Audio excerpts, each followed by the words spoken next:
You're listening to The Authenticity Show, where you get to eavesdrop on great conversations about health, creativity, and the quest for excellence.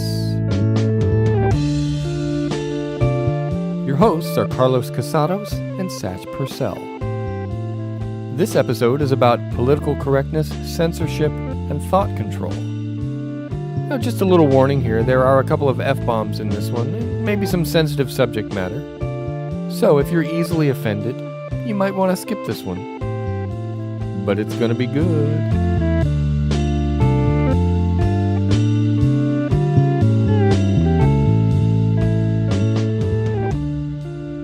So Carlos, I just want you to know that I was definitely not offended today by anything anybody said. How did you get through your day without being offended? That's a tough one. Yeah, I know. It's super duper easy to get offended by absolutely everything.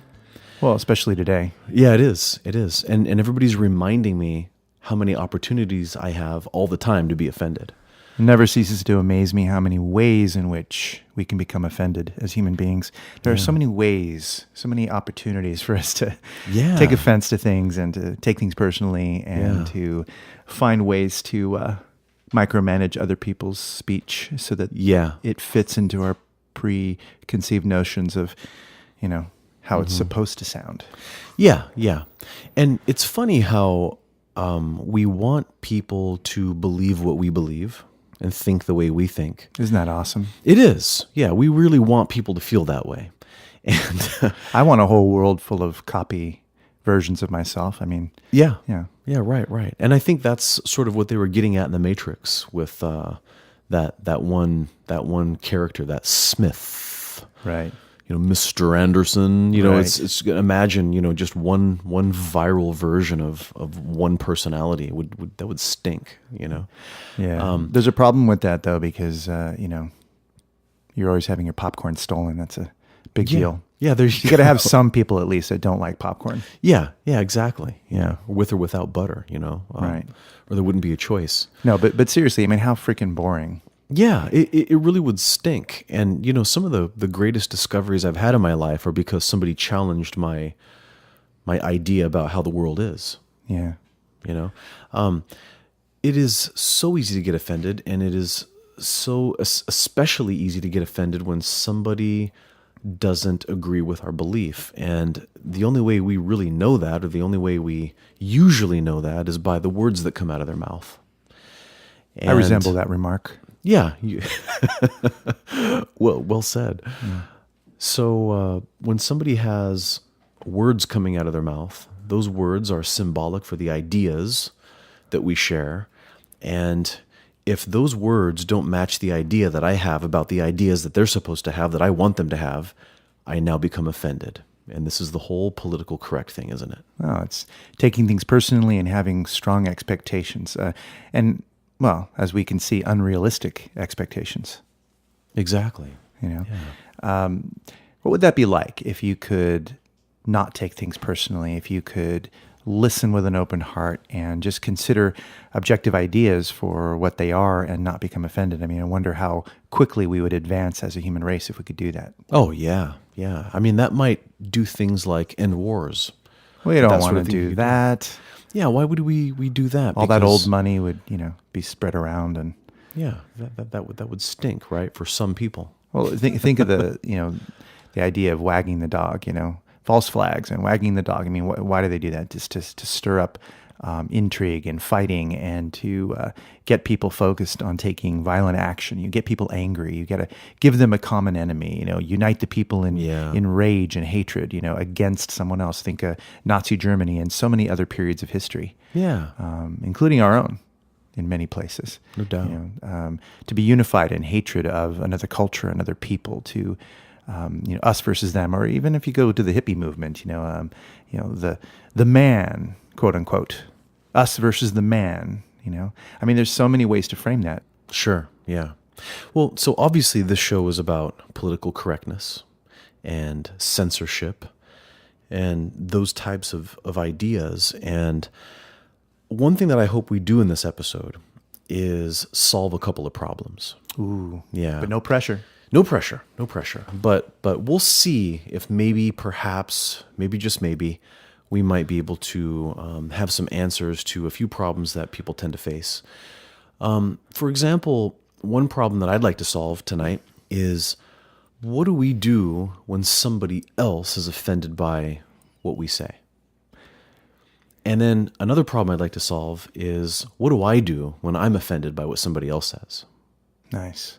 You know, I mean, if we can have some solutions, some strategies for dealing with that situation, then we can do something on either end and try to find common ground and, prevent World War III.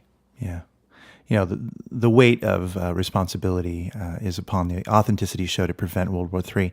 And I think we can do it, Satch. I think so, too. Yeah. I think it's about to happen. Between you and I and Oliver, I think we've got a good team here going. Oh, and let's not forget our listeners, right?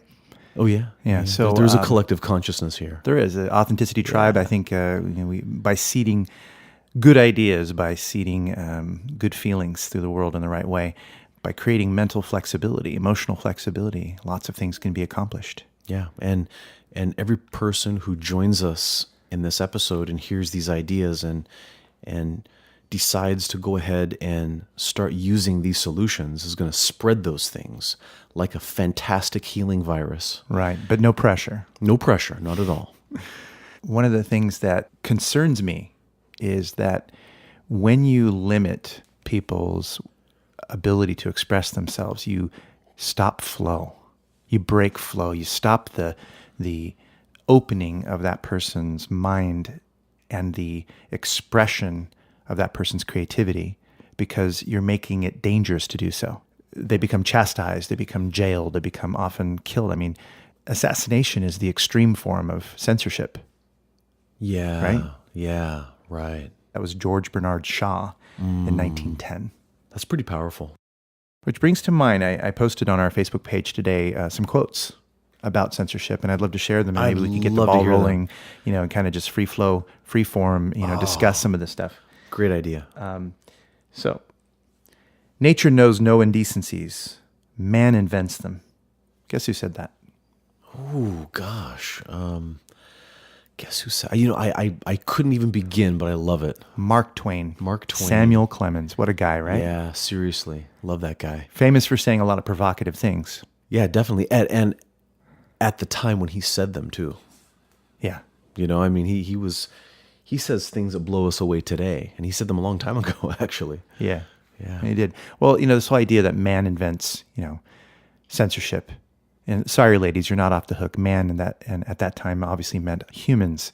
So yeah, shame on all of us, right? Yeah. Let's make sure we exclude the women tonight by only saying words like guys. Right. That's right. Hey, guys. Be careful with that. There's a quote from a movie that actually was an excerpt from a Walt Whitman poem, Song of Myself. Okay. And this is just a partial quote, but I really enjoyed it. It was Christopher Lee, and he says, "I think I could turn and live with the animals. They are so placid and self-contained. They do not lie awake in the dark and weep for their sins. They do not make me sick discussing their duty to God. Not one of them kneels to another, nor to his kind that lived thousands of years ago. Not one of them is respectable or unhappy all over the earth." I'm glad you found that quote, because I often find myself complaining about man-made problems all the time.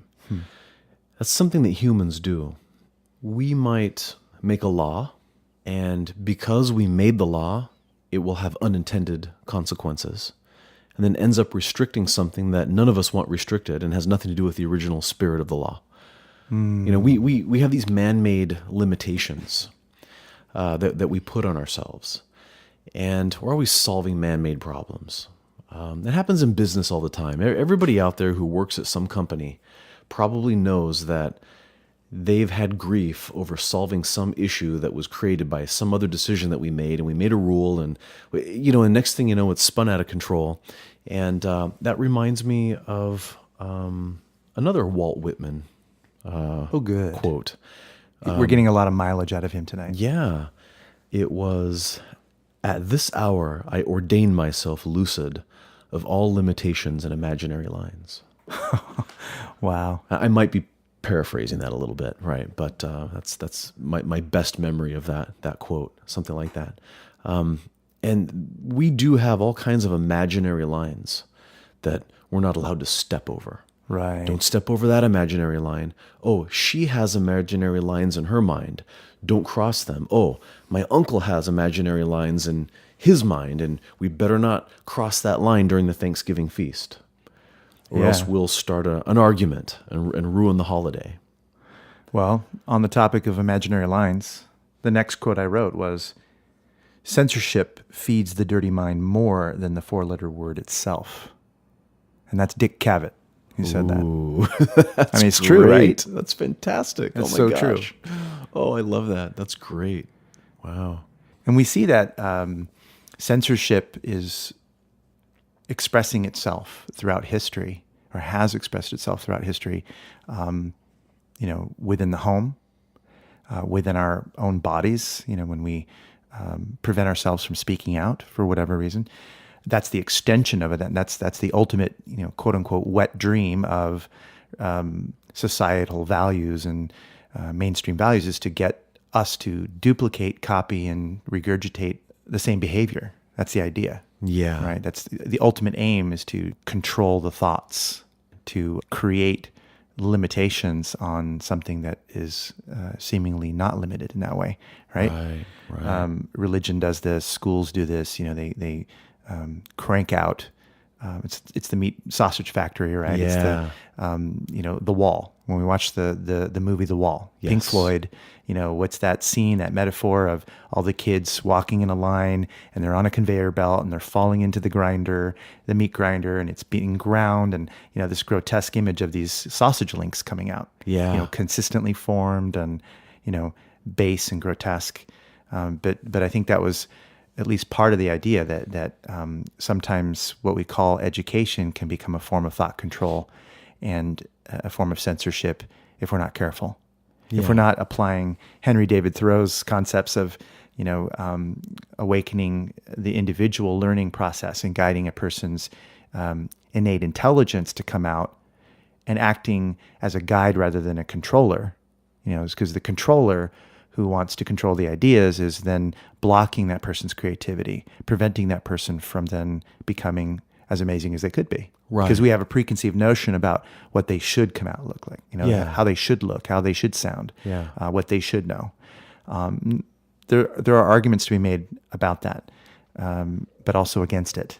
Yeah. That, Yeah, absolutely. It's like, do I always want homogenized milk? right.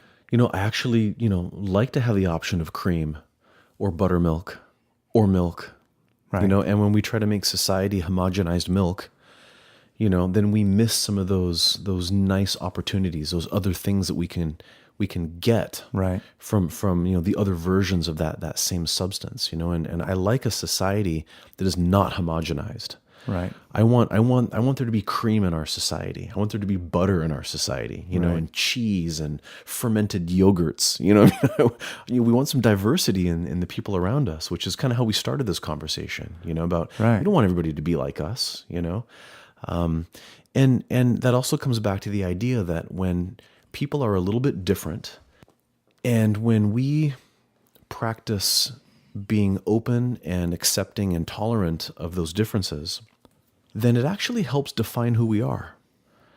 And that actually makes me a little different. It makes me a little bit unique. If you're a little bit different from me, then I get to be a little bit unique now. And that's another way of looking at it, So you're saying that people's uniqueness can enrich our uniqueness. Absolutely. Absolutely. It comes down to the old famous saying, if I blow out your candle, it doesn't make mine brighter. Right. I mean, it just makes more darkness, right? To blow out somebody's candle. We can light up the room with multiple sources of light. And, we don't need it only to be coming from one direction or only to be coming from one color of light, We want that diversity. And that's what makes it beautiful. And I think one of the things that, I think we're going to get to here a little later is catching ourselves in those moments when we might be trying to hide somebody's light under a bushel. as the old song goes, you know. What to do, how to catch that. What do we do when we notice ourselves doing it? Because I think it starts with ourselves. I don't want somebody telling me how I should think, but then, you know, I've probably been guilty of that plenty of times in my life when I've wanted somebody else to think like me, and I need to start with myself, you know. I mean, you are an educator in a private university, and you have a responsibility. You've agreed to certain set of professional ethics and standards that matches that, and you know, you maintain that quite well. You probably hold some opinions in your diverseness, in the breadth of who you are, that might not find its way expressed within the structure of the university, because you have to maintain a certain level of censorship. Yeah. Am I correct? Yeah. Oh, absolutely. Yeah. And I'm not saying that's wrong. Yeah. Just saying that it certainly wouldn't represent the entire you. And there may be some ideas that are valuable that you can't express adequately within that environment. Absolutely. That's totally true. Which isn't to say you're not expressing a whole load of other wonderful things. Sure. Yeah, absolutely. And I think that, you know, to your point here, there are times in my role as an educator, right, that what I'm really trying to do is share this little secret with my students, that there is a way to carry yourself, your body language, your facial expressions. There is a way to use language that sends a signal to other people in your profession, as well as people that you're going to be serving in your profession, that says, you belong here. You know, I belong here doing this, and that's why you, Mr. Patient, need to trust me right now. Because sometimes we have to recruit trust in order to be effective, to create change in the other person, to assist that person.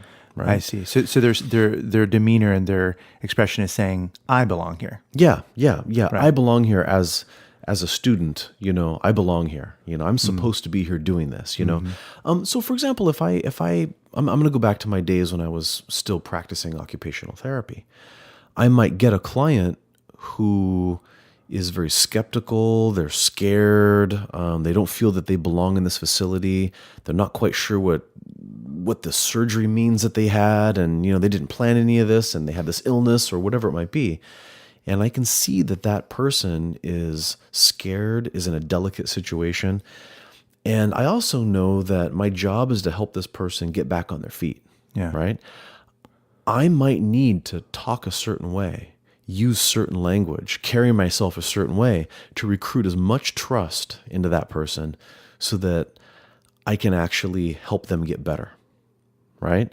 Yeah. And there's an art and science to that, right? And that's one of the things I'm trying to teach my students. And then what'll happen though is somebody will come along and they will choose to say or move or, you know, make a facial expression that sends the signal that I don't know what I'm doing and I don't belong here and I'm not a member of this profession. Now, the reason I have to point these things out to students is not because I want them to be like me, not because I'm trying to make them homogeneous. Is that a really smart gay person?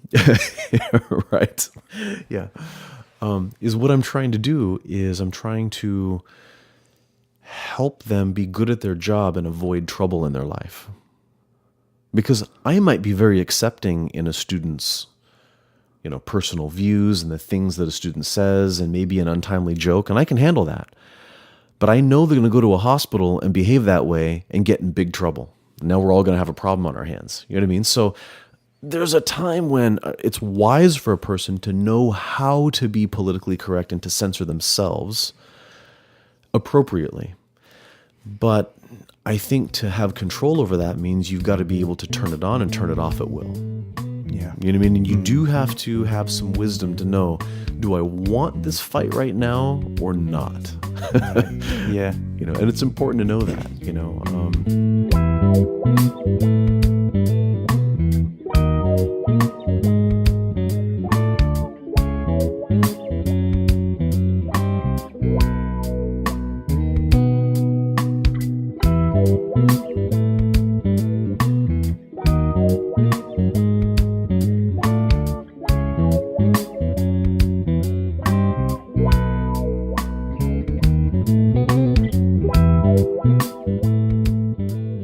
This is an interesting quote that, because we see censorship in politics. I mean, you control the dialogue by mudslinging and by pointing out other people's errors a lot. Just simple.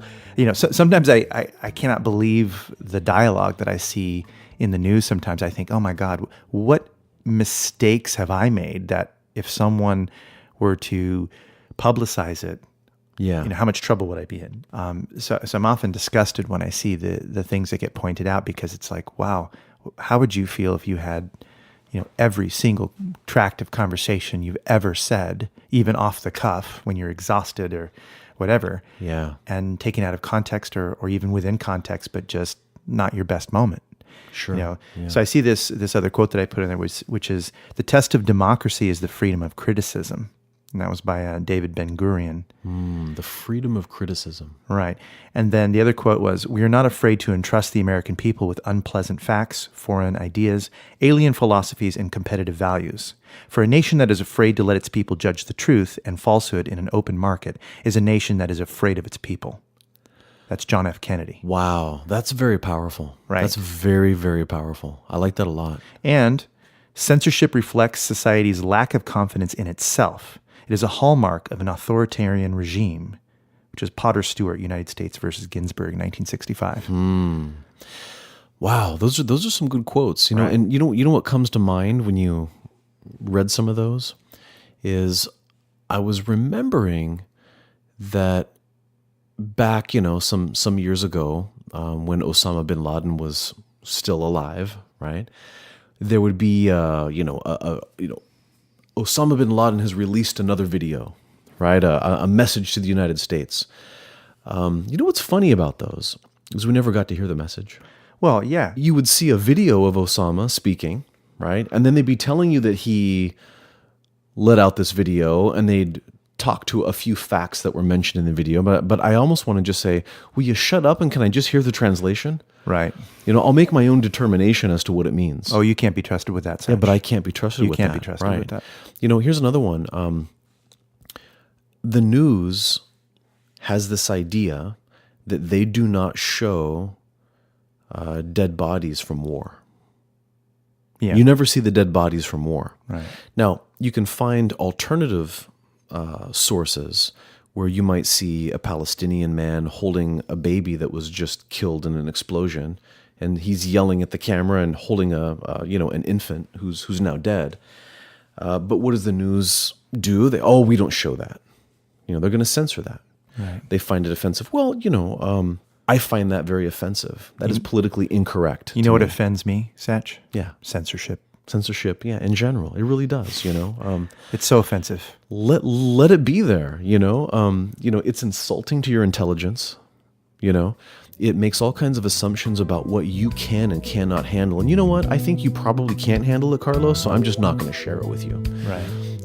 This is just irritating. Yes. Yeah, I think the news should just share it with me, just to prove that I can't handle it.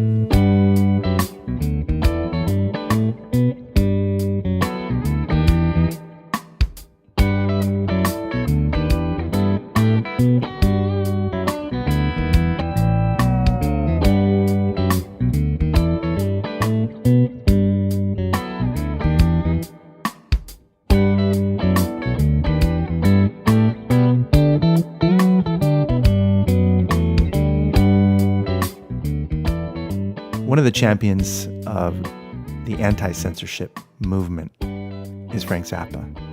People were always wanting to interview him because he's really the guy who would stand up and speak up and not be afraid of actually saying something strong about it. He wasn't worried about who he offended. He wasn't worried about any kind of backlash. He just said what he believed, and then pretty much said, to hell with what you think of it, because that's the whole point. And there's a testimony that he did before Congress in 1985, and I posted a link to that on our page, on our Facebook page, and you can read the entire thing, and it's really pretty enlightening. It's a fun read, so I recommend that the listeners check it out, because it's entertaining and it's educational. Frank Zappa, may he rest in peace, is long gone, but he left an impact. And one of the things that I think he said that was pretty cute, it was a little cheeky, but I really liked it. People were talking about, aren't you afraid of, what your lyrics will cause people to do and things like that. And his response was, if lyrics make people do things, how come we don't love each other? Beautiful. Isn't that beautiful? Wow. I mean, how many I love that. songs have there been about love? Yeah. Oh, wow. That's fantastic. He's brilliant, that guy. Yeah. Yeah, that's fantastic. And George Bernard Shaw said, censorship ends in logical completeness when nobody is allowed to read any books except the books that nobody reads. Cool. Can I hear that again? Say Yeah. it again. Censorship ends in logical completeness when nobody is allowed to read any books except the books that nobody reads. Yeah, that's great. And then, of course, George Carlin, political correctness is fascism pretending to be manners. Oh, I like He's that. good at That's getting fantastic. those digs. Yeah, that's fantastic. so Yeah. poignant. Another comedian that I really like is Bill Hicks. Love him. He wasn't afraid to talk about what he did, the partying he did, Yeah. his attitudes about some of the places where he grew up in certain areas of the U.S. I mean, my impression of him after watching interviews and seeing his routines and reading about him is that I think he loved his country, but he wasn't blind about it. He was able to see the things that he didn't love as well as the things that he loved. I think he liked being American, but he loved the world. And he loved America, but he didn't love every aspect of what America does. And I think he was honest about that. And a lot of his routines were ways to talk about that intelligently and sometimes critically. And he wasn't afraid of any backlash. He wasn't afraid of people getting angry at him. So he talked about spirituality. He talked about altered states. He talked about a lot of things. So this was kind of a fun little quote. We live in a world where John Lennon was murdered, yet Barry Manilow continues to put out fucking albums. God damn it. If you're going to kill someone, have some fucking taste. I'll drive you to Kenny Rogers' house. That's great. Oh my God. And he says, I love you, Kenny. yeah. He says, you see, I think drugs have done some good things for us. I really do. And if you don't believe drugs have done good things for us, do me a favor. Go home tonight, take all your albums, all your tapes, and all your CDs, and burn them. And by the way, for the millennials, you'll have to Google what a tape is. Yeah. Because you know what? The musicians that made all that great music that enhanced your lives throughout the years were real fucking high on drugs. The Beatles were so fucking high, they let Ringo sing a few tunes. That's great. Yeah. Wow. There's another one. By the way, if anyone here is in advertising or marketing, kill yourself. Ouch. I right? love it. I love it. And he meant it. Yeah. I I remember that routine. He's like, no. I'm not kidding. suck a tailpipe, Yeah. jump off a cliff. Right, You know, right. I I mean, remember he that just routine. went on That and was on and great. on about how if you're in advertising, you're Satan's spawn Right. and kill yourself. And he went on for, what was it, Yeah. 10, 15 minutes? Oh, a long time. Like in detail. And he's Yeah. like, I know. You guys are all thinking I'm kidding. I'm not fucking kidding. Go Yeah. kill yourself. And Right. he just goes Right. on, and he's playing the straight thing. He's like, oh, and he's imitating, the marketing people. He's like, oh, Bill's going for that righteous indignation dollar, Yeah. No, I'm not. Fucking kill yourself. Yeah, And he right, goes right, on and right. on and on, back and forth. And he keeps playing both ends of it. Oh, yeah. And it's so good. It's uncomfortable. Why is Right. it uncomfortable? It's because, he's saying very provocative, violent, negative things. But Right. why is it helpful? Why is it good? Why is it interesting? Why is it Yeah. intriguing? Why is it compelling? It's because part of you has probably thought that. You've Definitely. thought, I hate the way we're always getting marketed to, and how every commercial and every, everything is always, news bites, and everything's shaped and framed in such a way as to control our thoughts and to encourage us to do the things for other people's benefit Yeah, rather than our totally, own. totally.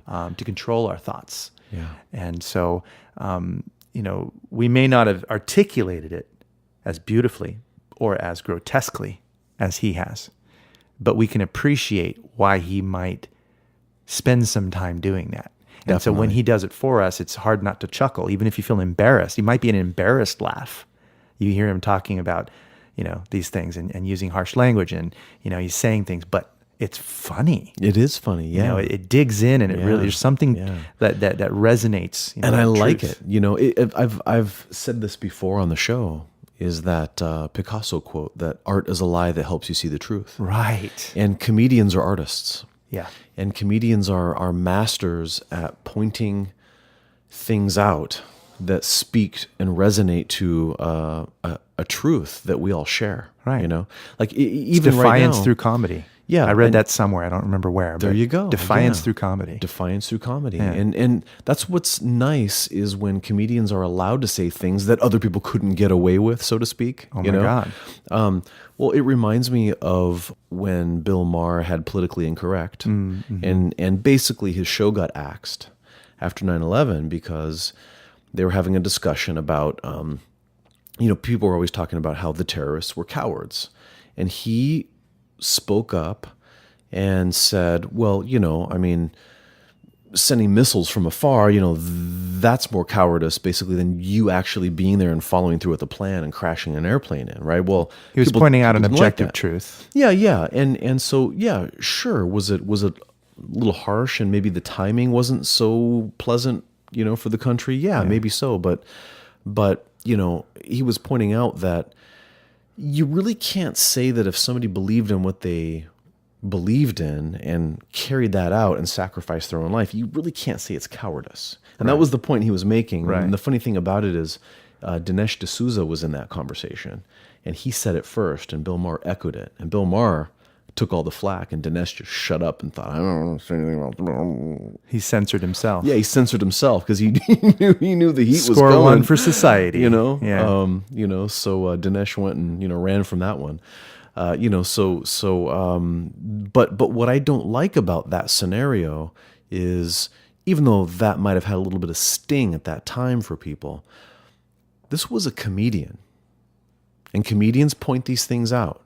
And I understand that in the moment it wasn't a comedy routine, but this is what comedians do. Right. Comedians point these things out. And they can speak get to away with it truths. often more than others, but not always. I mean, Lenny Bruce was getting, thrown in jail quite a lot early on. And it wasn't even on television. He was just appearing in comedy clubs, and he was getting in trouble for indecency. Yeah. And obscenity, violating the Right. obscenity laws and things like that. Right. So, he was a hero because he did it anyway, with the intention of civil disobedience, that he wanted to, from what I understand, from what little I've read about him, is that, he did want to make a little bit of a statement. It was a political activism in a way. Yeah. Sure. So Sure. people like Bill Hicks and George Carlin can do what they do, or did what they did, because they're both dead.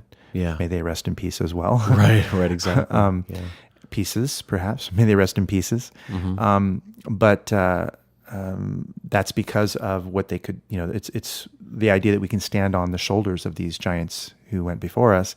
And if people don't go in and, quote unquote, take the political bullet for having done those things, then no one else can do it afterward. Right. Bill Hicks mixed a lot of, his personal philosophy, sometimes a positive philosophy, in with it. Here's an example of something he said. You probably heard this one before. The world is like a ride in an amusement park. And when you choose to go on it, you think it's real, because that's how powerful our minds are. The ride goes up and down and around and around.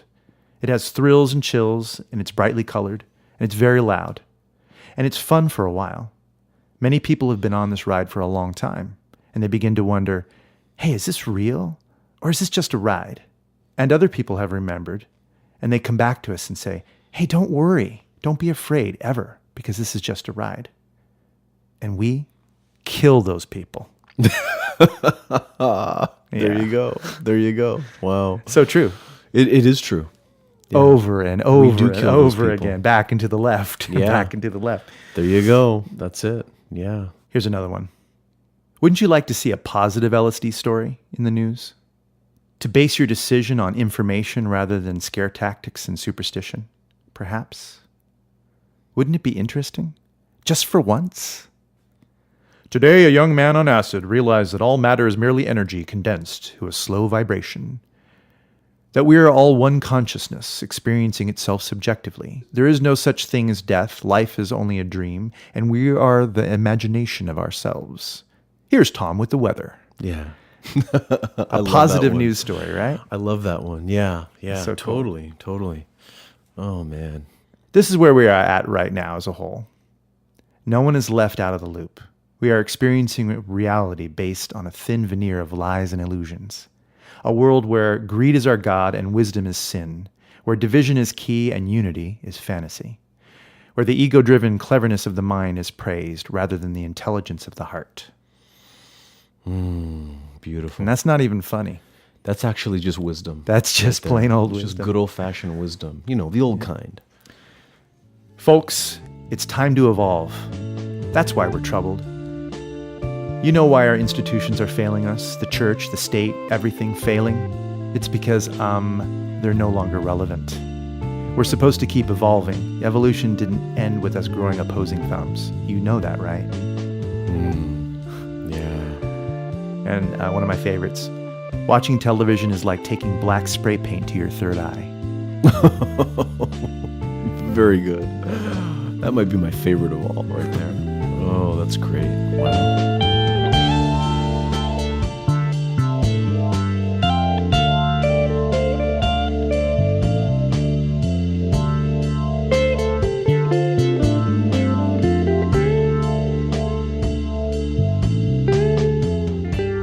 You're listening to The Authenticity Show with your hosts, Carlos Casados and Satch Purcell. Next up, Carlos and Satch continue their conversation about political correctness, censorship, and thought control, with some interesting discussion about the origins of the words fuck and shit.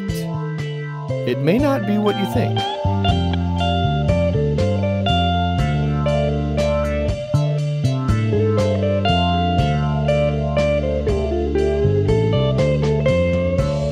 You know, right now, during this recording, I'm thinking about what's going on in the world of the National Football League.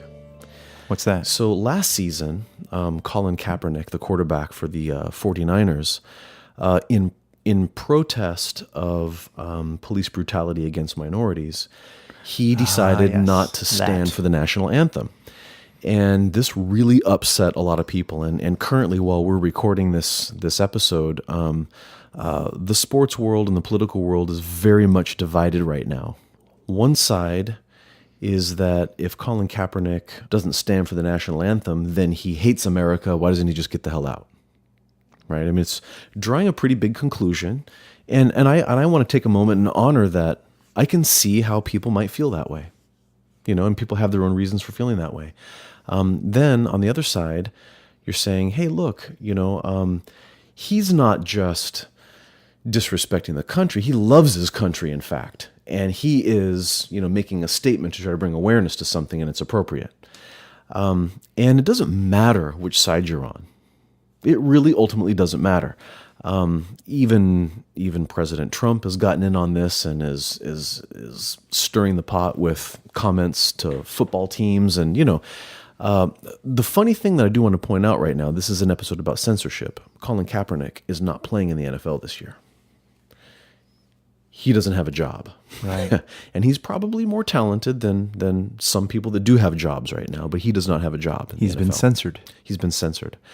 And why is he being censored? Well, I think, in my opinion, it's because he's actually saying something that's pretty powerful.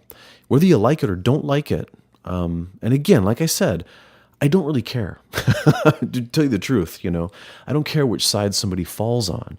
He's saying something powerful, and it's upsetting, and it strikes a chord, and it tells us that, you know, we might be on the verge of recognizing something. We might be on the verge of learning something. We might be on the verge of expanding our vision on something, you know, because it's uncomfortable, whichever side you're on. And is it politically correct? Well, it depends on which side you're on. But the idea, in my mind, is blow up sides, right? As soon as we start thinking about sides, we fall into what I like to describe, and I've described this before, you and I have had this conversation, it's the three-dimensional box theory. You know, when you draw a three-dimensional box on paper, one moment your brain sees the box opening onto the left, and then you keep looking at it, and next thing you know, your brain has the ability to see the box opening up on the right. And we start to have this idea that, well, this person's crazy because the box is obviously clearly opening onto the right. No, you're crazy. You guys aren't seeing this right. It's clearly opening on the left. It's just a bunch of lines on a piece of paper, folks, right? It's not really a three-dimensional box. And I think that's the point. Is The map is not no the sides. territory. I'm sorry? The map is not the territory. Yeah, the map is not the... Yeah, beautiful. Yeah, that's right. The map is not the territory. Alfred Korzybski. Yeah, and when you're facing, politically correct ideas, and which side are you? As soon as you start to say, hey, I recognize that I'm on this side and he's on that side, that right there is the cue that it's time to expand your thinking, expand your consciousness. That's the cue. If somebody offends me, then that's my cue to say, wait a minute, am I limiting my own magnificence right now? Am I forcing, my consciousness into a box? I don't want to force my consciousness into a box. Let me let this offense draw me out of my box. Let's burn down the walls of this box. Right. And I really think that a lot of these things come down to which questions do we ask when we're in these situations. If somebody offends me or if I offend somebody else, I usually notice that it's because one of us or both of us was just simply not asking the right questions. Mm. And I think you can really ask your way out of a lot of dilemmas. You can. You just ask the right questions. Charles F. Kettering, I think we've said this before. A question well-formed is a problem half solved. There you go. That's it exactly. And that's the whole line of thinking behind the Socratic method. Yeah. Keep asking questions about what things mean and why they're there. And one of my solutions for me dealing with a person who has very different ideas, who's coming from a different way of seeing the world than me, one of my ways of dealing with that is to spark up genuine curiosity. It's a great solution. Do you know who Jordan Harbinger is? I don't think so. He has a really popular and informative podcast. It's called The Art of Charm. So speaking of podcasts, right? Yeah. I've certainly enjoyed my share of episodes recently. I just found out about it. And one of the things he said that I heard that has stuck, like, any good idea does, is he says, this is the place where we hold strong opinions loosely held. That's a great frame, isn't it? That's great. Strong opinions loosely held. Strong Isn't opinions that loosely held. what our tight group of friends do? Yeah. I mean, don't we have strong opinions and hold them loosely enough that we can discuss them, debate them, Oh, yeah. compare, contrast, and even modify them? Oh, definitely. Absolutely. There's no strong sense of insecurity in any of us, and we have such a bond of love and trust that it's okay and safe to just hold strong opinions and hold them loosely enough that we can actually talk about it. Yeah. When you're gripping your ideas so strong, and just think of that image, you can't. And you know what else comes to mind with our wonderful tight circle of brother friends is that we're careful not to over-identify ourselves with our opinions. Right. Like we understand that we are little chunks of the universe, and we cannot be defined by opinions. We have them, but if somebody shatters a belief that I have about something, right, that doesn't damage my identity. Right. If I have an erroneous idea in my mind and you, Carlos, challenge the idea, and I realize that, hey, maybe I was holding that idea wrong. You know what I mean? Now my vision is wider. Right. And I know that you don't think less of me. You actually think more of me because I was loose with my thinking enough to consider another way. Or I know that if I were to decide, no, I think I'm okay with this idea, and I still hold on to my idea, you don't think any less of me. Right. And that's perfectly okay. And we allow each other to have that freedom, and we're much more likely to grow because of that, Indeed. Or we could all just make sure that we all have, these 5 beliefs that we have on a piece of paper, and there's a secret knock to get into the door, and we can't talk about that in public. Yeah.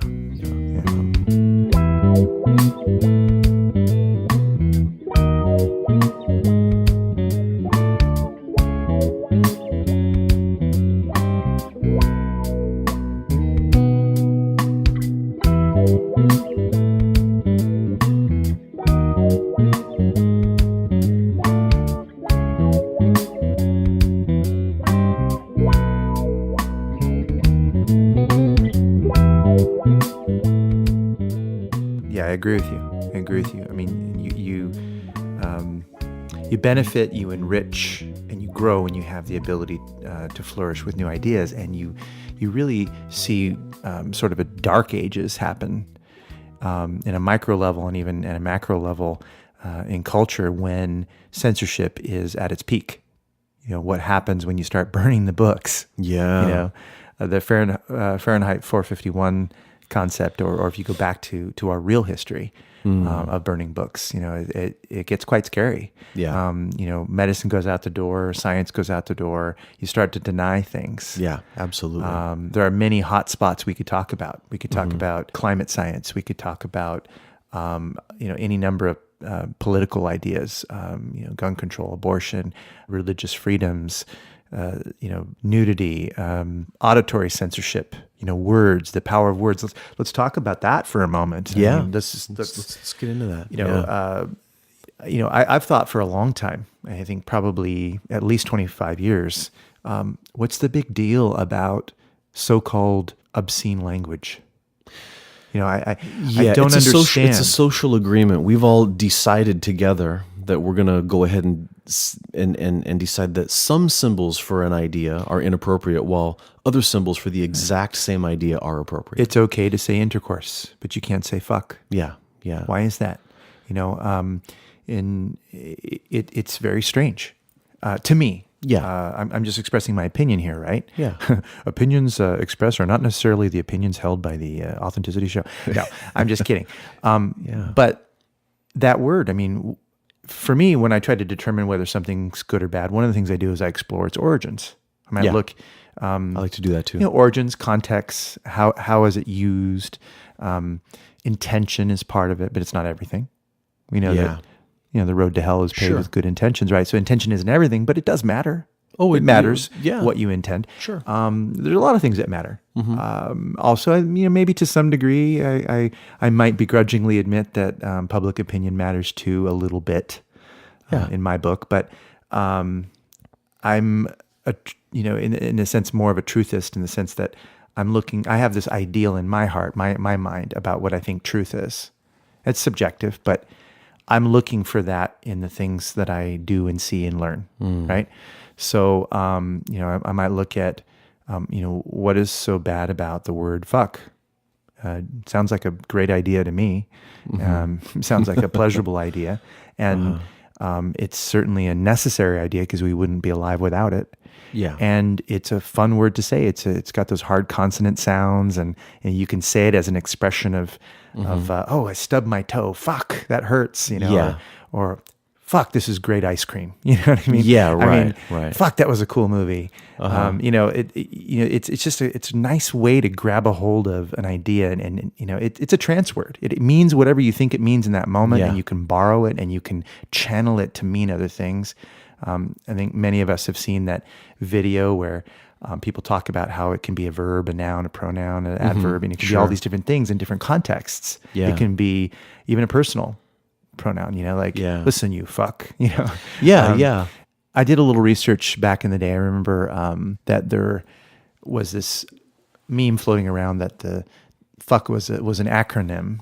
Yeah, I'd heard that. Do you remember that? Like for unlawful carnal knowledge or something like that. Yeah, fornication under carnal knowledge, or under consent of king or something like that. Yeah, and, I found out that's actually not true. That it isn't an acronym.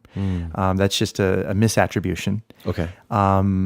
As far as I've come to understand it, there are references to the word that go back a few hundred years. It's an old word. Okay. I think from the old German, fick. Okay. And fick actually means the same thing. And so it became fuck in English. And it wasn't an acronym at all. But I do suspect that urban legend that it's an acronym comes from another word that is an acronym. Okay. Shit. Shit is an acronym. Shit is an acronym. Thank God. Okay, right? Let's hear this. Okay. So this is pretty cool. So back in the day when they were shipping manure in boxes by sea voyage, right? That was a primary way to ship things like that. And they would have all this manure, this shit, right, in the cargo hold. And after a while at sea, the moisture, sea air is moist. Yeah. So moisture would get into the excrement, and it would start to put off what? Gas. Methane gas. Yes. So what would happen when, what was the primary light source back then? Flame, right? Yeah, So a candle Lanterns, or a candles, lantern. yeah.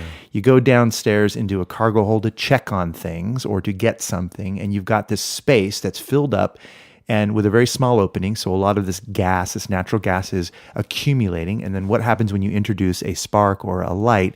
Well, kaboom. Yep. Right? Yeah. So that happened enough that people figured out what the deal was.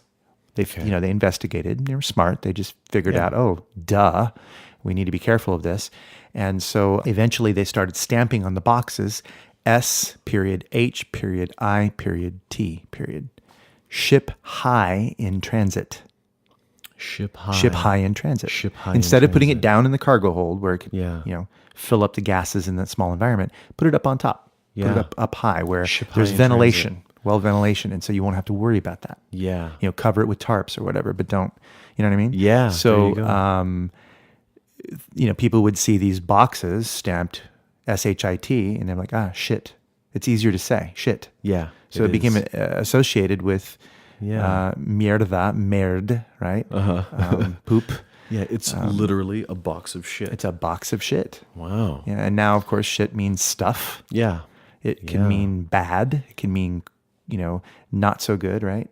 Had a shitty day. Yeah, totally. Even though it feels wonderful. Yeah. One can have an entire head made out of it. Right. I mean, not to be too crude, but honestly, it's not a bad thing. It feels good.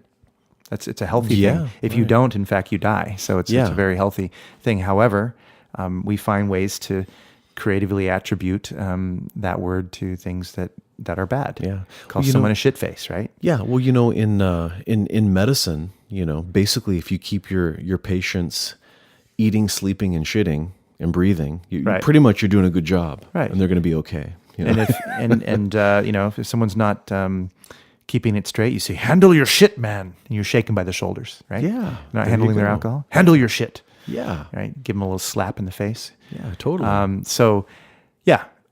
Words, these derivations, I look at this from the standpoint of being this person who goes, why is this a bad thing? Why is this something that we have to hide from? Why is it okay that we can say excrement, poop? We can say other things for the same thing. And like you said, suddenly this one word's not okay, but the other ones are okay. Yeah, yeah. And like, I love this concept that words are symbols for ideas. Right. So is the idea okay? Seems like it. I mean, apparently it is. Well, it seems like it's socially acceptable. Okay is probably not the word, but acceptable to the masses. Yeah. Right? Right. Okay to say on the radio. Okay to say on TV. Feces is Right. fine. Right. And again, I think it comes down to the idea of if you use certain words, you're not using the words that are code for the club that you belong to. Right.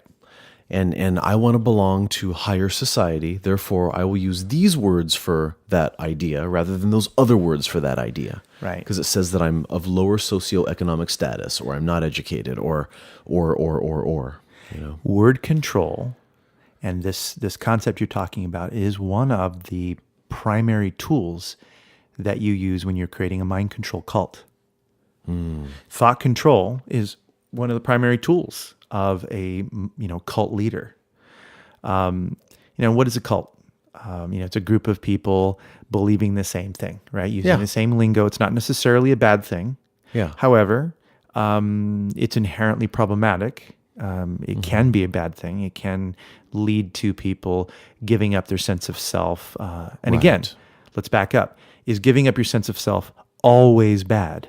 Well, I would argue no. When you're having an amazing orgasm with the person you love, there's a form of dissolution that happens to your consciousness.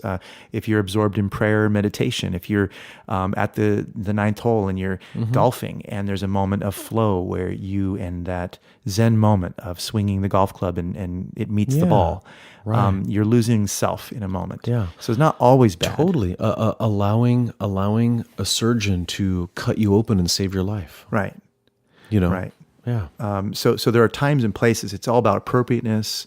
and that's decided individually based on context and needs and individual attitudes and cultural norms, right? But this is why we're having the discussion, is because I think we have to realize that a lot of this stuff requires intelligent consideration. It requires not necessarily having hard and fast rules all the time, but talking about them as loose principles, and that gets more and more complicated. The more society gets complicated, the more we have a melting pot, so to speak, or the mixed salad, fruit salad of all these different cultures coming into one area in the bowl. The more you get that happening, the more you have to you have to create new categories. You have to think more. It's stressful. It's definitely stressful. And so I pity the person living to some degree in this century, because it's so damn complicated. I don't know anymore when I go out in the world, and I try my best, Satch, but I actually don't know who the hell I'm going to be offending next. I really don't know. And it's not like I don't care. I'm not saying you shouldn't care, but it's getting to be a little bothersome. It's getting to be a little bit of, what? I agree. I can't even express myself anymore without offending somebody. Right. And that's starting to get a little annoying. Correct. And you know what's funny is there have been times when I might have said something and I can tell I started to offend the other party. Yeah. And then if I say something that indicates to them that I actually do understand, then suddenly what I said is not offensive. Okay, so let me try to give you like an example of what I mean. I think I know, but yes, please do. Please do. I might be working with a client and maybe they share a difficulty with me about a disability, let's say. And you see the tension in their face. Suddenly. They share something with me about a disability, and let's say I say something along the lines of me letting them know that I can relate to their experience, right?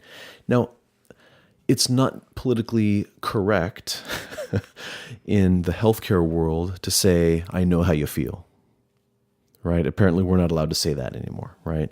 Because that, may not always be the case, and that can upset some people. And I do think it's important to know how to choose the right words at the right time to, build rapport and not break rapport, with somebody. You're getting to me, Carlos, with all this rapport stuff. I like it. But I might notice that maybe I broke that rapport, and I might have said something along the lines of, hey, I know how you feel, and they're ready to tell me that I don't know how they feel. And then when I say, yeah, well, my wife has multiple sclerosis, and she's nearly quadriplegic. And they go, and then they realize that, oh my gosh, his wife is actually more disabled than I am, and I just took offense to this thing that he said because he said that he understood. Examples of reflexive thinking. Right. Yeah. Developed a reflex. Yeah. Exactly. And it's been stimulated. It's a trigger. And the thing is, I could see the whole thing unfold just in a few moments, and I realize, I better self-disclose. Right. In order to ease the tension so that I don't, ruin this relationship, by relating with this person. And it's complicated, so I shouldn't have to do that. Yes, no, it is. But maybe what I should be doing is taking offense to the fact that they took offense. You see what I mean? And it just never ends. I totally know. And where does it stop? That's like, how do we stop the violence and the hatred? You got to stop it in yourself. Yeah, you have to do it. At some point you got to call it what it is, and it's the error is within me because I'm experiencing this pain. Therefore, I'm going to address that first. I'm going to offer my forgiveness and ask for the forgiveness. It's that idea that I'm going to remove the error in the data. The data needs to be cleaned so that I can actually experience this for what it really is, rather than all the preconceptions that I'm stimulating in others and generating within myself. So to clean the CD off, as we've heard before from various sources, and to clean that data, we have to address it at a core level, and it's hard to do. You go right into the ego and, in a sense, take responsibility. But not everybody's going to do that. So does that mean that you don't do it? No, it means you do it anyway, and you do your best to propagate the idea that we can all take responsibility for ourselves and stop being little babies about it. Yeah, totally. Because it's not going to behoove us to focus on the fact that we're victims. But The mindset has to be one of responsibility, whoever we are. Yeah. If I'm not born into money, so that could be thought of as a disadvantage, or it could be thought of as just the circumstance. And I have to take responsibility for my circumstances in order to get wherever else. If I want to have money one day, if I want to be the kind of person who's well off, wealthy, abundant, affluent, I've got to figure out whatever it is I need to get there. And it's not going to be a handout. And life's not going to say, oh, well, everything should be equal. So, you deserve every right. So here you go. It's not going to happen. Right. Right. You'll still get robbed anyway. Yeah. Somebody's going to rob you. And I did see the great example of, somebody, it was just a metaphor, of course, right? All metaphors are flawed, but it was a great metaphor. They said, okay, you want to understand privilege? All right, I'm going to crumple this piece of paper. Those who are closest to me can have this piece of paper, and those in the back of the room can have this piece of paper. I'm going to count to 10, and anyone who gets this gets the paper. Well, you can do the math and figure it out. The people closest are going to have a better advantage. It's going to be easier for them to get it. Right. So someone in the front is going to get it. Yeah. And you can say, hey, I'm not playing favorites here. I got to be fair. I can't give anybody any advantage. Well, the advantage is already there because they're closer. Right. So this was an analogy talking about, the difference between being born male, white, and affluent versus being, say, Black or African American. Again, I don't even know what the proper political term is these days. Yeah. It has nothing to do with anything. I just actually don't know what's in vogue today, in society, or whether there's different conditions under which, because there's a lot of things to know. But let's say you were, I'm going to say for the purposes of this, Black, you're poor, and you're female. Okay, you're going to have, by that very nature, from a societal standpoint, you're going to have a different level of distance from the goal of, say, being well off. Sure. Right? Yeah. To make your living and to be able to sort of pay for your kids' college and have a home and own a home and pay for your medical bills and all that kind of stuff. It's going to be a larger step, a larger leap for you to get there than the first example. Of being white, male, and affluent, right? Now, there are other factors. There's intelligence, drive, motivation, connections, social connections, and so on. They're all factors, but if you measure them all together, you can definitely say that we are not all equal. We don't have equal. We don't even have equal rights, I would say. Agreed. We're supposed to. It's represented as though we have equal rights under the law. It's a nice goal. Yeah, it's a nice idea, but we don't actually have that. Right. And then there's the flip side of that. This is not to say that if you're white, male, and born into a fair bit of money, that you should suddenly feel guilty. But it's just saying objectively, could you just notice as a scientist, objective truth here, that you do have advantages and that shame is not going to help that. If you feel ashamed of that and guilty for being white, male, and affluent, that's not going to help the Black, poor, or destitute female. That's not going to help them. But you could consider that statements like, oh, anyone can make it here in the world, and it's, and thinking that it's just as easy for them might not be very logical to say that. And it might not be very fair to base your assumptions on the idea that they have an equal chance. To say that they could do it and to believe in them and to offer, it might behoove us as a human race, as a culture, to open our hearts and say, what could we do to help even it out a little bit, to create more avenues? I'm not talking about handouts. I'm talking about real, teach a person how to fish kind of stuff. That is respectful of a person's pride, respectful of a person's individual intelligence, respectful of their right to thrive. I think some of that drives political correctness conversations, and it's nice when that's driven from a positive place. But that's not always what happens. A lot of it's judgment. It's a way of controlling, telling you what to do and not to do. But I prefer when we're talking about the part of political correctness that's about fairness and about doing our best to be noble and to allow others to pursue noble purposes, then I like that part of political correctness. But as a rule, political correctness, I think, isn't used that way. And it doesn't solve problems. Yeah. You know what? One thing this is just my own personal pet peeve is when I hear something that something in the media comes up about maybe a racial issue or a poverty issue or whatever it is, and people say, well, we need to have a dialogue about it. Right. I always think like, I think we all know this is an issue. Yeah. We've known this is an issue for a real long time. Let's stop talking about just having a dialogue about it, and how about we actually start throwing solutions on the table?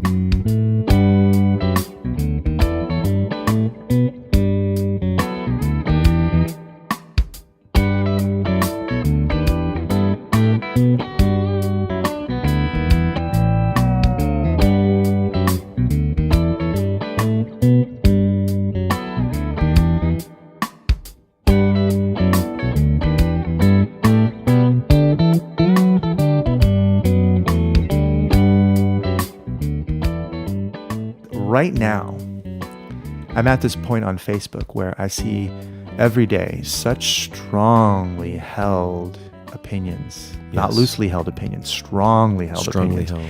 And people are hating on one another. And it looks very scary to me when I think about the way that could spread through the world. It's a representation of what's going on and all the anger politically. And I think to myself, feel that myself. Yeah, too. it's disturbing. And it is disturbing. I'm staying out of it, not because I'm holier than thou or any of that nonsense. I just realized that I can't solve it by engaging in that type of discussion.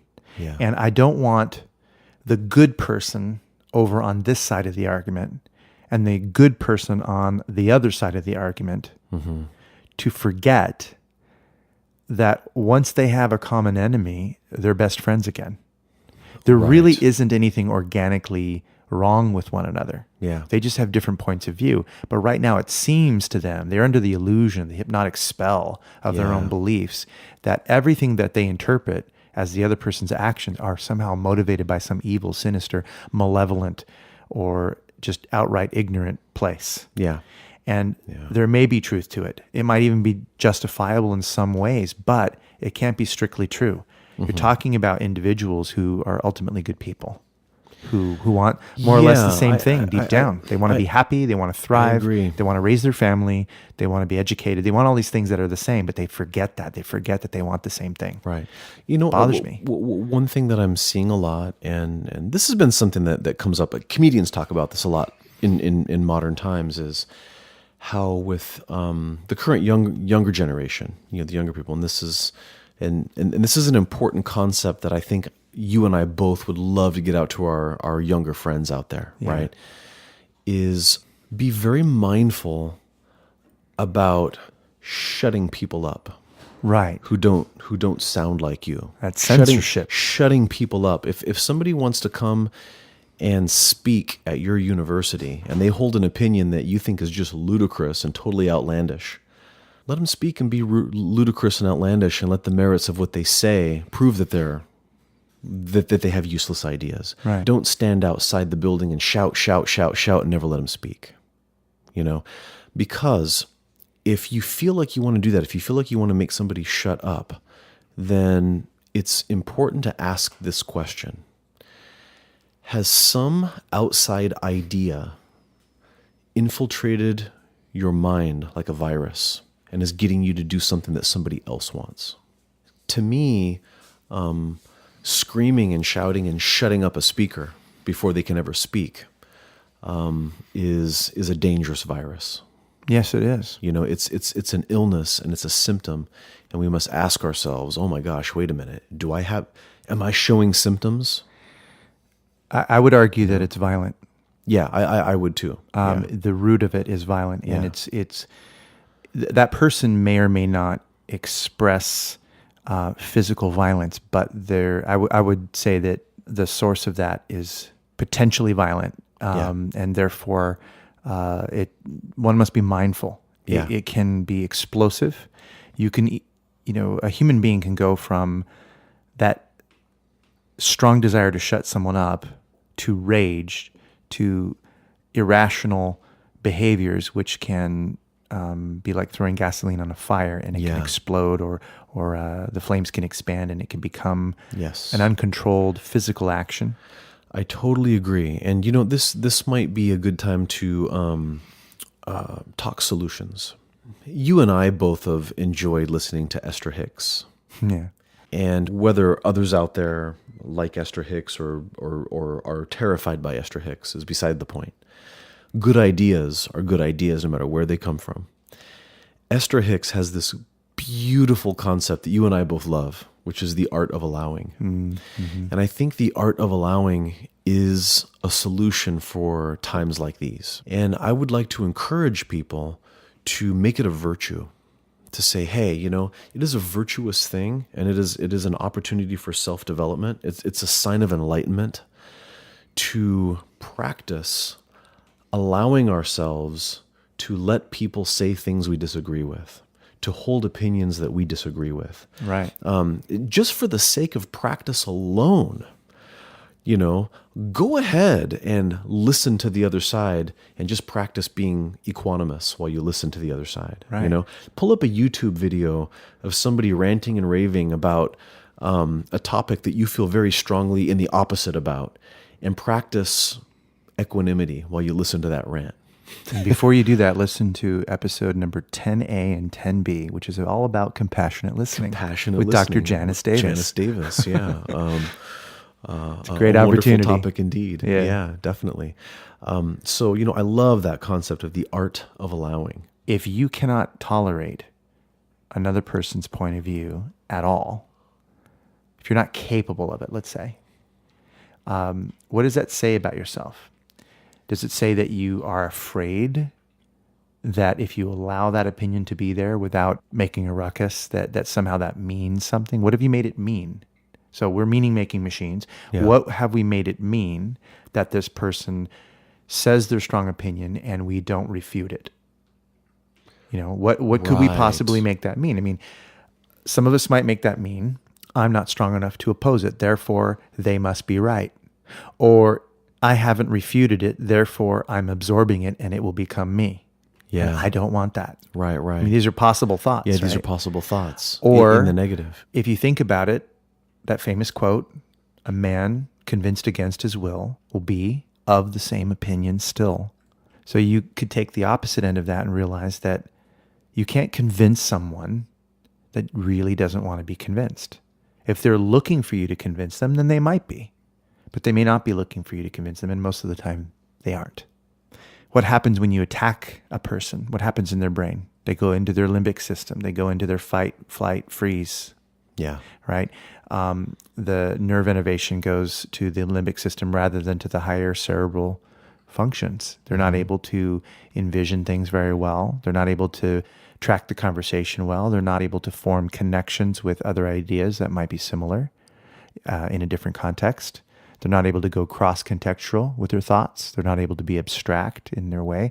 So you're getting a reduction in their intelligence. Mm-hmm. And if you're the one attacking and you're in your fight mode, that means you're in your limbic system, which means you're not functioning with your full intelligence, which means you're two lizards, two dragons attacking one another. It's like a bad Godzilla movie from when you're a childhood, right?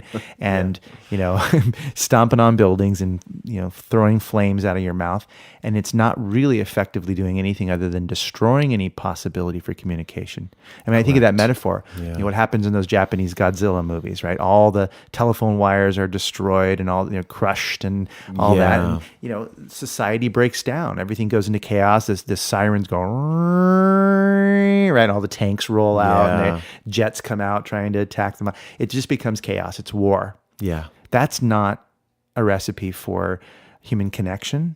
That's not a recipe for enlightenment. That's not a recipe for self-development or culture.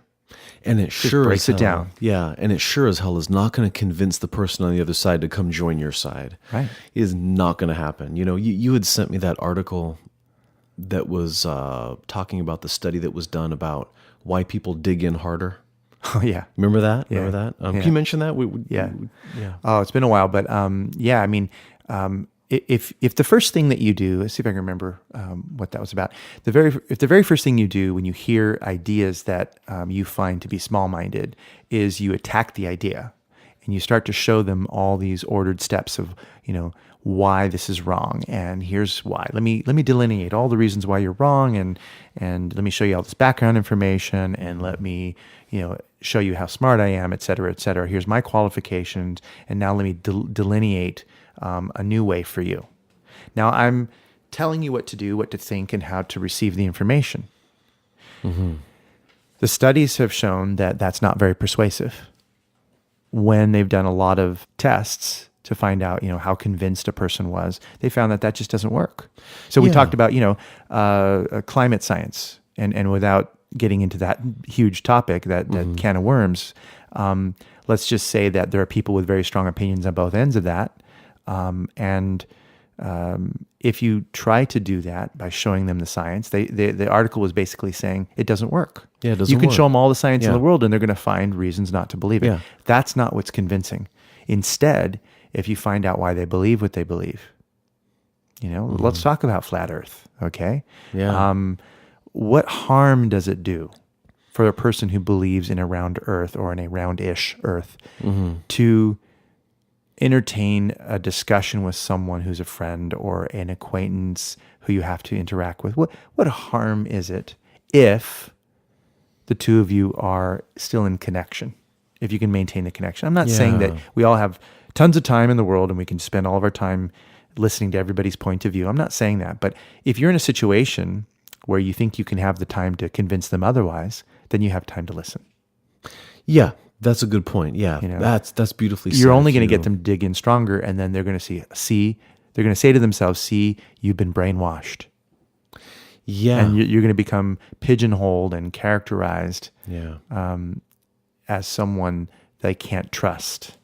Now, anything you say, any efforts you make will get filed in that circular bin in their brains that says trash. Trash, exactly. And they will not accept it. Well, one of the things I remember about that article is they were talking about MRIs. MRIs or CT scans or something, and they were showing that when somebody disagrees with your opinions, the same part of your brain lights up as though you are physically being attacked. Oh, that's right. Okay. There were two articles. So if you disagree with my belief system, right, my brain treats that as though you are actually a physical threat to me. Right. So the person is not going to open up and consider your side. That's like opening up and allowing somebody to punch you in the face. Right. So it doesn't work. That's why it doesn't work. And I love that idea. It's better to just become genuinely, or dare I say, authentically curious. Mm-hmm.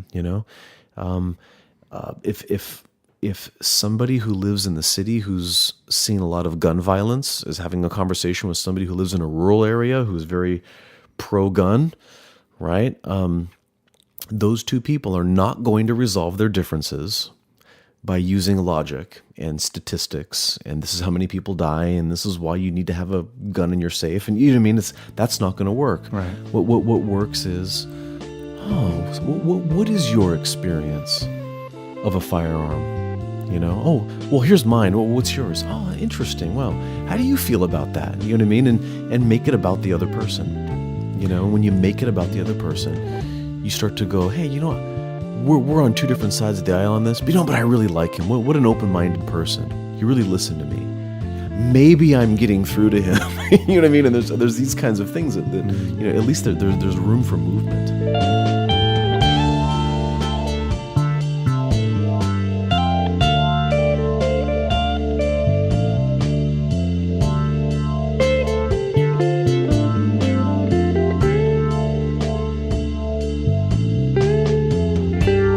You're listening to The Authenticity Show with your hosts, Carlos Casados and Satch Purcell. Next up, Carlos and Satch finish their discussion about political correctness, censorship, and thought control, and also throw in a pretty profound little workshop on conflict resolution. Stay tuned.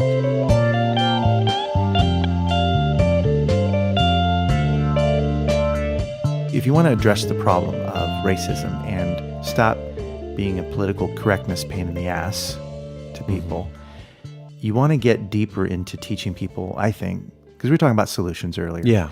Get deeper into teaching people about how to recognize those predispositions, those predilections, that cause us to filter the world the way we do, and really own the fact that it is really just the filters, that this is how we're processing. It's not necessarily true. It's there for a purpose to help us filter for certain experiences, and to teach people that perception is also projection, so that they know that they're participating with what it is they're seeing in the world. Mm-hmm. If you're looking for examples of people, behaving in a particular way, you're probably going to start seeing more of it because it's happening, and you're going to attract yourself to those situations, plus notice them rather than delete them from your awareness. And you may even generalize or distort situations that aren't that may satisfy some of the signs of that, but aren't really truly that, and bend those, shape those, categorize those, clump those all together as part of that. And therefore, it shapes your experience, which then ultimately equals your reality and how you think of the world. I think that's kind of important. If you don't teach people those tools, not everybody has learned how to slow down and have a deep talk like this, or talk about perception, but I think that if you start that discussion, if more people do it, it doesn't eliminate racism. It doesn't eliminate prejudice. It doesn't eliminate threat completely, but it reduces it. I think you are asking your fellow human being to step up and to use their brain and to really develop their intellect. Right. And when you encounter that person who's maybe very angry and saying hurtful things and is pretty closed-minded, usually when you ask them questions with, like I said, genuine curiosity, they're usually really happy to explain themselves. Right. And it's difficult to have angry thoughts against somebody when they just asked you for you to explain where you're coming from. Well, especially if you're trying to heal. Yeah. Oh, yeah, absolutely. Yeah. Earlier when I said I don't get why words are such a big deal sometimes, why do people freak out over it and censor it? There is a huge part of me that believes it, but I also understand that there are times when a person doesn't need to be challenged. It's not my job to get everybody to wake up and smell the coffee about it or whatever, presuming that I know better than them or something like that. It's not my job necessarily to get, say, a person who's coming from a particular socioeconomic and religious and political background to have my point of view because I'm somehow more enlightened.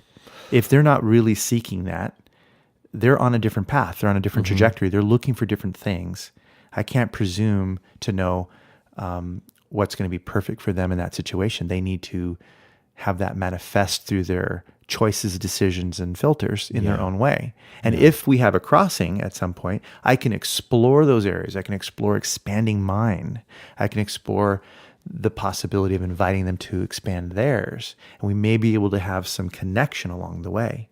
But we don't all need to agree on everything. And that's what censorship is about. You must agree. Right. Yeah. Or you will be eliminated. Yeah. Right. Your speech will be eliminated. And if you won't stop, if you find another way, I'll eliminate that until you're eliminated. Because you're not allowed to exist. Because your ideas are not allowed to exist. Yeah, your ideas because are this dangerous is my to my world. ideas, This is my reality. I control everything. Yeah, the ultimate in control freak. Well, I'm reminded about when Alan Watts was talking about drug use. Alan Watts was on this topic about, would you recommend that people take something like LSD? Because he shared some interesting stories that he had experienced. And he gave the most beautiful answer to that, right? Well, he said no. He says, no, I wouldn't recommend that everybody uses those kinds of substances. He said, just like, I wouldn't recommend that everybody, sails around the world. Right. It's a really cool thing to get in a boat and sail around the world. If you're the kind of person who just needs to sail around the world, and you could have learned all these amazing things sailing around the world, but do you need to make everybody get in a boat and sail around? That's not for everybody. That's such a good example. Not everybody needs to sail around the world. And that goes back to the art of allowing. It is a practice. It is a virtue. It's a virtuous thing to say, you sailed the seven seas. I climbed the highest peaks. We're both adventurers in our own way. We did it in different ways, but we're both adventurers. And we're both exploring these things that we're exploring in our own lives. Right. Wow, you're a super ultra conservative right-wing Christian. Wow, what is that like? What do you get out of that? What does that do for you? How do you feel when you're like that? Because this other person is, a Taoist, Buddhist, vegetarian, and wow, what drives you to do that? I'm so curious about that, And what is everything in between? And what is everything in between? And what else is it that they are besides those things? Yeah. Butterfly trance, emperor trance,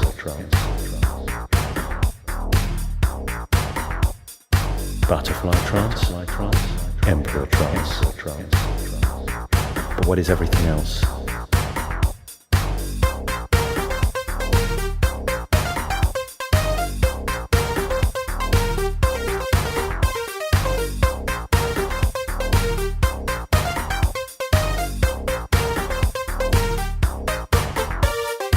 Butterfly trance, emperor trance.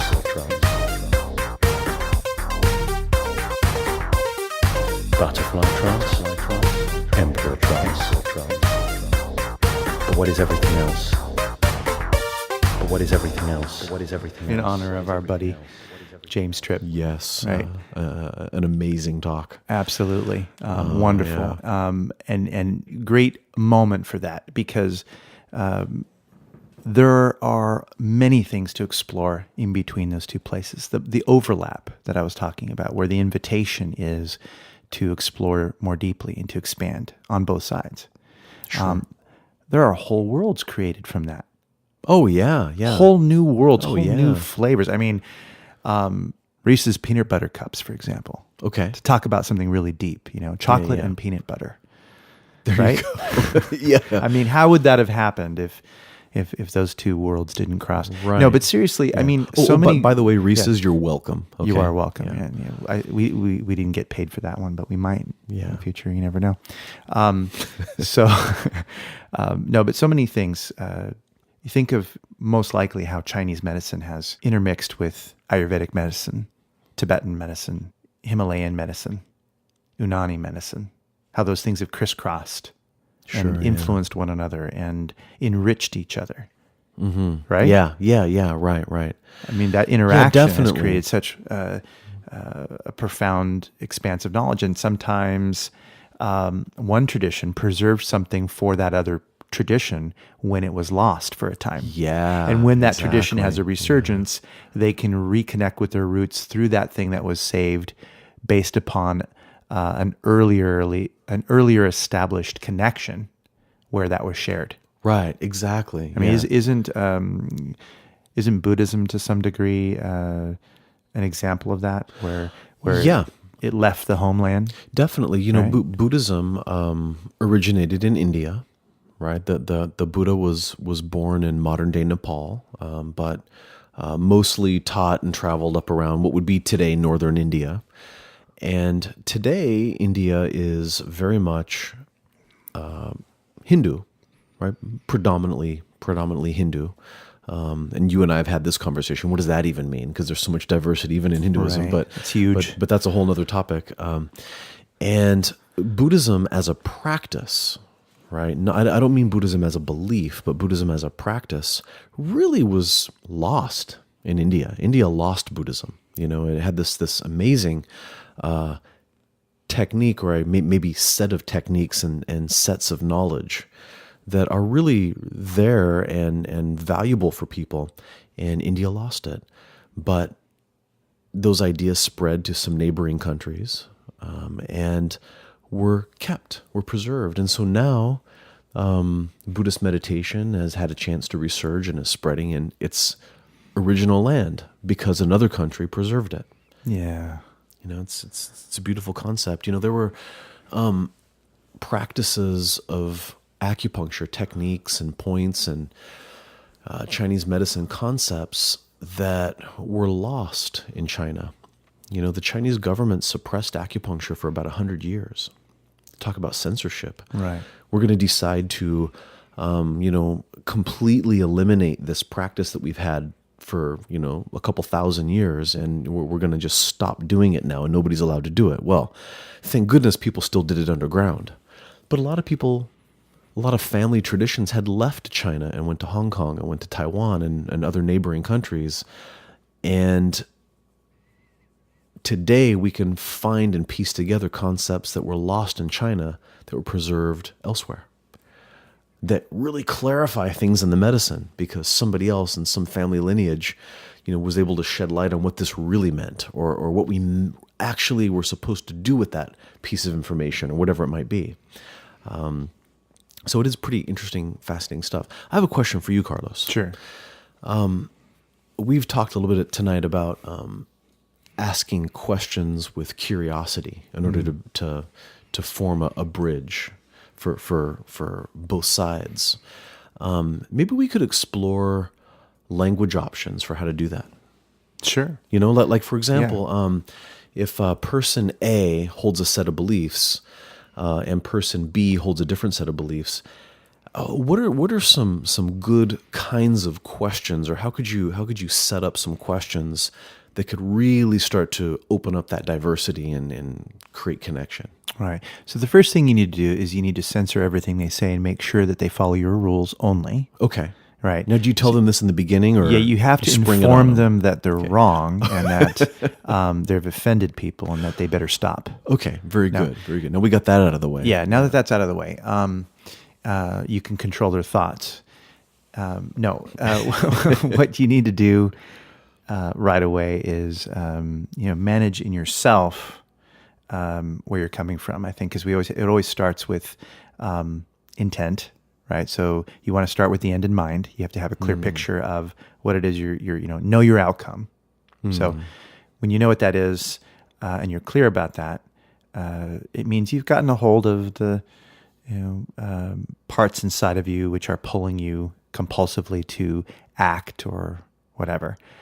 And when you've managed those sensations of pulling you to act, and you can come from that space, the only questions that arise from a place like that are questions that are potentially centered around increasing awareness, understanding, and they aren't violent or provocative, except to say that they're provocative of realization, provocative of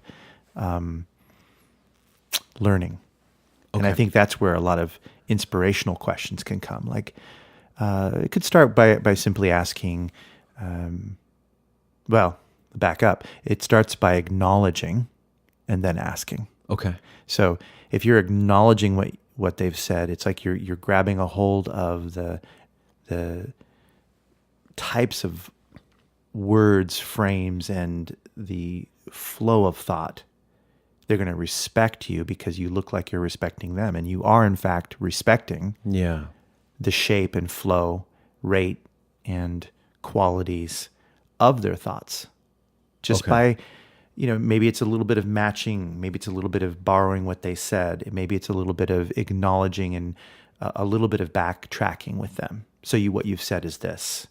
Am I correct? That's a humble way of saying that, a very soft way of saying, am I correct in saying that you like this? Okay. Or is it fair to say that what you're really trying to get across to me is that you feel this way? Have I heard you right? You're this person who blah, blah, blah, right? Okay. I'm repeating this back, and these are soft linguistic frames I can use to begin that conversation, which can follow up with, so what I want to know is, how does that relate to this? Or what I want to know, or what I'd love to learn more about is, where does that idea come from? Or were you the kind of person who had this or that experience? Oh, okay. Or would you mind sharing a little bit more about that experience? Could you tell me why you feel that way? Okay, sure, yeah. I want to let you know that I am interested in understanding more about that. So can you open up a little here? and tell me more about where that comes from. That's good. So I'm just giving you a whole bunch of examples Sure, there of how I could, it's like many different prongs, right? That could go to connect more deeply into this. So if I'm somebody who strongly believes that the moon is made out of cheese, and everybody's wrong, by the way. Everybody thinks that the moon is like a piece of earth that got split out and it's actually like a little small planet or something. No, it's actually made out of cheese. And I don't know why people can't acknowledge this, why people can't, wrap their heads around this. The moon, it is a fact. It is made of cheese. Trust me. Yeah. So it sounds like what you're saying is that you've had a lot of resistance around this idea that you believe that the moon's made of cheese. And it'd probably feel best to you if, when you're talking about it to someone like myself, that I trust you, that I trust you at your word. And is that correct? Oh, yeah. Because, nobody wants to hear people just like, oh, no, you're an idiot. No, but they're the idiots. Got it. Right. So you've been experiencing a lot of frustration around these people who just don't see things the way you see them. Oh, yeah. And the media is no help. Gotcha. Yeah. So, even when you look on TV or online or listen on the radio, you're getting all this confirmation of people who disagree with you, right? Oh, yeah. And how are they ever going to find out that the moon's made out of cheese? They don't even, have an idea that it's made out of cheese. And then you try to have a discussion about it and people just shut you down. Right. So that brings me to my question. I'm wondering, you said this idea of having a discussion. Is that something you'd be interested in doing? Oh, totally. I'd love to talk about the moon cheese conspiracy. Great. That's awesome. Because I'd like to talk about it too. I'd like to have a discussion with you about it. Awesome. And I was just thinking that maybe, by understanding a little bit more about what you believe around that, I'll get to know you better. Okay, great. Yeah, great, and great. I think that sounds like, if I know you better, I think it'll be a lot easier for us to talk about a lot of things. Right? Beautiful, yeah. Even though I know right now that I'm coming with the silly idea that the moon's made out of cheese, I already feel rapport with you. Right. I can't help it. Because I if we can actually feel talk like about this yeah. this hot spot, isn't it true that we could also talk about a heck of a lot of other things? Right. There you go. I'm already agreeing with you. Right. And I don't even believe that the moon's made out of cheese. Right. Yeah. So finding a point of commonality, and I don't have any resistance to that, because why do I care about resisting that if I'm not insecure, if I'm not feeling total confidence? Yeah. Right? So if I feel total confidence, is what I'm saying. Why do I care? Totally. And I need to report right now that even though I'm just acting, and I am living truthfully with this imaginary circumstance that the moon's made out of cheese, I can already feel in my brain that if you started coming at me with facts that are proving why the moon is not made out of cheese, I could already feel the resistance building up in my mind if I imagine that happening. Mm-hmm. It's a strange phenomenon. It is. And if I keep you from going too far into that, and I keep building rapport with you where you feel good, well, I just primed you. My apologies. Is it safe to say that you were starting to feel good when I was giving you that feedback? Oh, absolutely. Absolutely. So it feels good when I give you that feedback. It feels good, which means that in your body, positive chemicals are releasing. That's it. And your physiology is relaxed. You're breathing more easily. Your blood's pumping comfortably. And what do you think's going on in your brain? You think you're stuck in the limbic system, or do you think you're able to use more and more of your imagination? Yeah, exactly. Now I become more open-minded to what you may share with me. Right. So if I can masterfully keep that and maintain that, change the nature of the dialogue and stop censoring you, stop trying to control your thoughts and start controlling my own, then what I can do is create a communication that might have value. Yeah. Now, it would be easy for some people to think, that's manipulation. Aren't you just manipulating Satch right now? And again, it's a word. It depends on how you define the word manipulation. My intention is to improve the communication. If that's manipulation, then I guess that's manipulation. Right. I don't typically use that word. I just notice that a lot of people tend to default to that. I like to think of it as good communication. Yeah. I like to think of it as... I agree with that.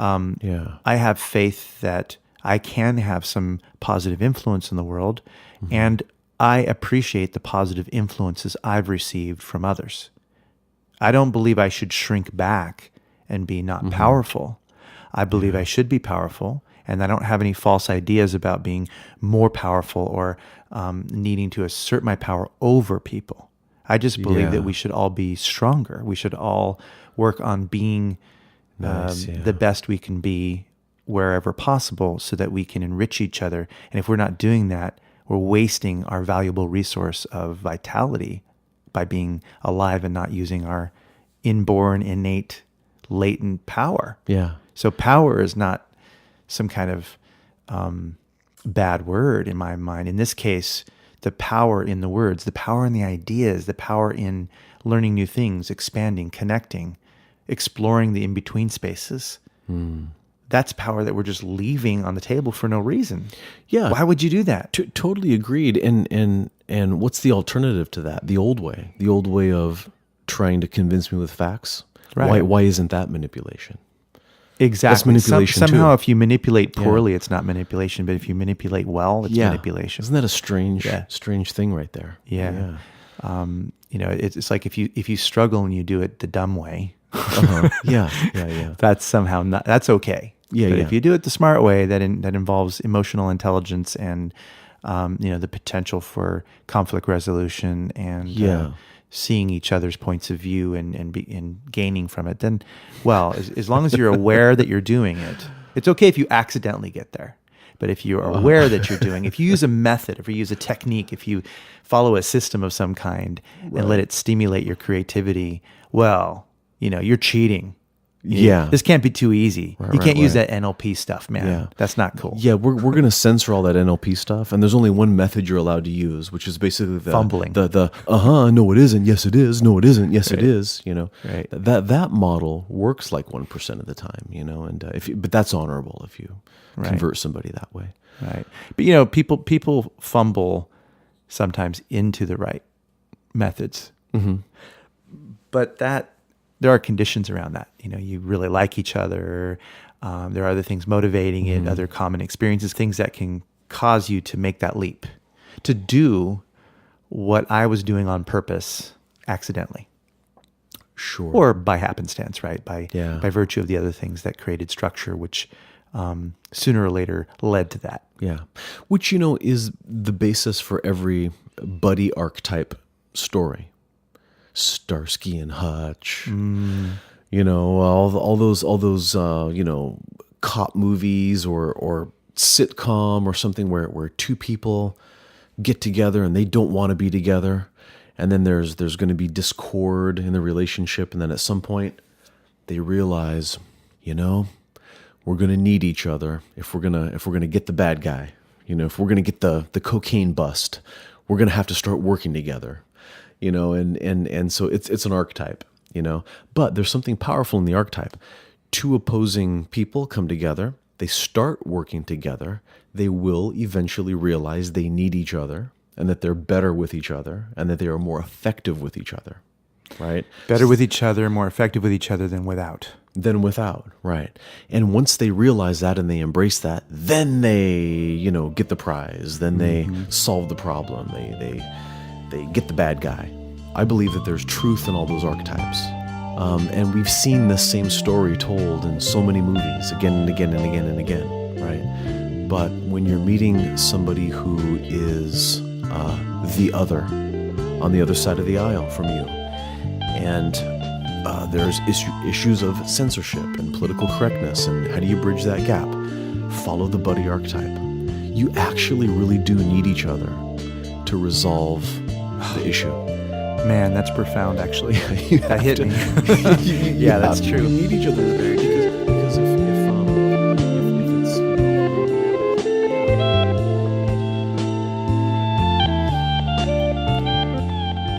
You've been listening to The Authenticity Show with your hosts, Carlos Casados and Satch Purcell. The show is produced by Oliver Altine. Our theme music is composed by Oliver Altine. Don't forget to subscribe on iTunes, Stitcher, or wherever you get your podcasts. And check out our website, authenticityshow.com. Thanks for listening and have an authentic day.